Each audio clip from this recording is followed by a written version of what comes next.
नींबू हमारी पहुंच से बाहर हैं। जब से रमज़ान आया नींबू हमारे लिए ख्वाब बन के रह गया है। जो हालात हो गए हैं ना, इससे बेहतर तो यही है कि बंदा घर बैठ जाए और फाका कशी करे। अस्सलाम वालेकुम नाज़रीन, आप देख रहे हैं डेली पाकिस्तान और मैं हूं आपका मेज़बान इब्तिसाम चौधरी। पाकिस्तान तहरीक इंसाफ की हुकूमत भी पिछली हुकूमतों की तरह वादे और दावे पूरे नहीं कर सकी। इस दफ़ा भी रमज़ान में प्राइस कंट्रोल नहीं हो सकी। जिस तरह ही रमज़ान शुरू हुआ है, सब्जियों के रेट तो बढ़े ही थे, लेकिन पूरी मार्केट में, पूरे लाहौर में लीमू की कीमतें इस वक्त आसमान को छू रही हैं। इस वक्त मुख्तलिफ जगहों पर लीमू 480 रुपये से लेकर 600 रुपये तक फ़रोख्त किया जा रहा है। हालांकि हुकूमत का जो रेट है वो 380 रुपये है। जो दुकानदार हैं वो महंगाई का किसको ज़िम्मेदार समझते हैं और लोग भी इस बारे में क्या कहते हैं, तो ये सब जानने के लिए मेरे साथ रहेगा इस वीडियो में। तो बताइएगा कि आप यहाँ पे क्या ख़रीदने आए थे? सर जी, हम आलू और नींबू ख़रीदने आए थे, लेकिन नींबू हमारी पहुंच से बाहर हैं। जब से रमज़ान आया नींबू हमारे लिए ख्वाब बन के रह गया है। रमज़ान से पहले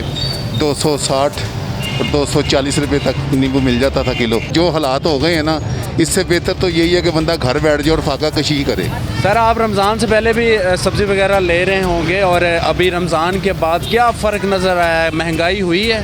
जी, महंगाई हुई है, इसमें कोई शक नहीं है, महंगाई हुई है। अब बेरोज़गारी है, कारोबार भी बंद हुए हैं, तो ये गरीब लोग कैसे अपना पेट पूजा कर सकते हैं? कितने अरसे से यहाँ पे सब्ज़ी बेच रहे हैं? 3-4 साल हो गए। 3-4 साल हो गए। तो लीमू की जो प्राइसेस एकदम से बढ़ी हैं, क्या वजह क्या है?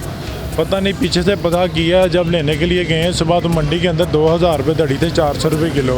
अच्छा। तो फिर मुनासिब नहीं लगा, लिस्ट के ऊपर रेट देखा है 380 रुपये दूसरा लिस्ट का देसी नींबू का रेट था, चाइना का दूसरा था, इसलिए सुबह लेके नहीं आए। मुख्तलिफ जगहों पर लाहौर में तो 480 रुपये से लेकर 600 रुपये तक फ़रोख्त हो रहा है। ये बात दुरुस्त है? ये तो आपकी बात दुरुस्त है, हम इसलिए नहीं लेके, जब कस्टमर को बताते हैं ना, प्राइस बताते हैं, तो कस्टमर ना आगे से बहुत बुरे तरीके से ना बात करता है। नींबू लेने आया था कि सकंजवी रोज़े के साथ आपको पता चलती है। हाँ, तो इतना रेट महंगा, हमारे लिए तो ये सोना ही हो गया। पानी पीकर रोज़ा खोल लेंगे, सकंजवी क्या पी कर करनी है, सोना ही हो गया। किसको ज़िम्मेदार समझते हैं? हुकूमत ही है, मौजूदा हुकूमत जो फैसले कर रही है वो ही हो रहे हैं। बुजुर्गों, मुझे बताइएगा कि इस वक्त जो लीमू की कीमतें हैं वो तकरीबन 500 रुपये तक पहुंच गई हैं और पूरे शहर में 600 रुपये तक लीमू फ़रोख्त किया जा रहा है मुख्तलिफ जगहों पर।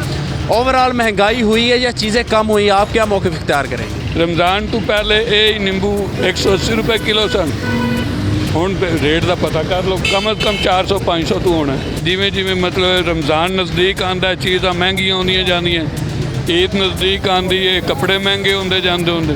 कितने अरसे से आपकी यहाँ पे दुकान और आप सब्ज़ी बेच रहे हैं? ये भाई तकरीबन को 6 महीने हो गए हैं। 6 महीने से आपने दुकान डाली है। मुझे बताइएगा कि जिस तरह लीमू की प्राइसेस बढ़ी हैं, लीमू की कीमतें बढ़ गई हैं, पूरे शहर में 480 रुपये से लेकर 600 रुपये तक ये फ़रोख्त किया जा रहा है, कौन ज़िम्मेदार है? क्यों इसकी 2-3 दिन के अंदर अंदर इतनी कीमत बढ़ गई है? मसला क्या हुआ है? सबसे पहले ये हुक्मरानों की ये काम है। दूसरा नंबर के ज़िम्मेदार, तीसरा नंबर मंडी वाले। जो दुकानदार है वो तो महंगा लाते हैं, महंगा बेचते हैं और वो अपने पल्ले से तो पा नहीं सकते, उन्होंने किराया भी देना है और वो खर्चा भी उनका करना है। लेकिन मंडी में बहुत आग लगी हुई है और कंट्रोल करने वाला कोई नहीं है। आपका कहना है कि आपको मंडी से ही चीज़ महंगी मिलती है, आप कंट्रोल पे बेचते हैं? कंट्रोल पे बेचते हैं, कंट्रोल पे बेचते हैं, 5-10 रुपये का मुनाफा लेकर बेचते हैं मंडी से। हाँ, और उस मंडी से ज़्यादा महंगी होती है। लोगों की राय आपने सुनी, इसके साथ साथ दुकानदार जो सब्ज़ी यहाँ पे बेच रहे हैं उनका मौक़िफ़ भी आपने सुना। उनका कहना है कि एक चीज़ हमें मंडी से ही महंगी मिलती है तो हम महंगी ही फ़रोख्त करेंगे।